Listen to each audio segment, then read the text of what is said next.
ஒரு தாய்மையின் உள்ளம் கண்ணூடி தூங்கும் அவளின் குழந்தையின் தூக்கம் கலைந்துவிடும் என்பதற்காக கனவுகளில் வரும் காட்சிகளைக் கண்டு அவள் சிரித்து மகிழ்ந்ததில்லை.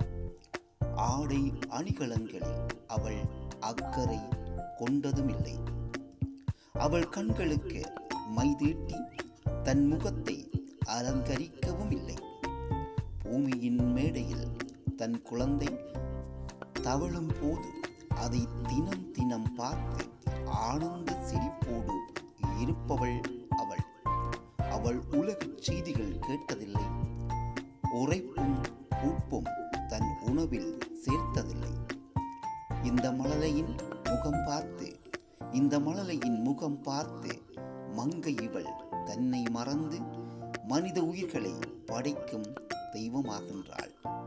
மனித உயிர்களை படைக்கும் தெய்வமாகின்றாள் இவள்.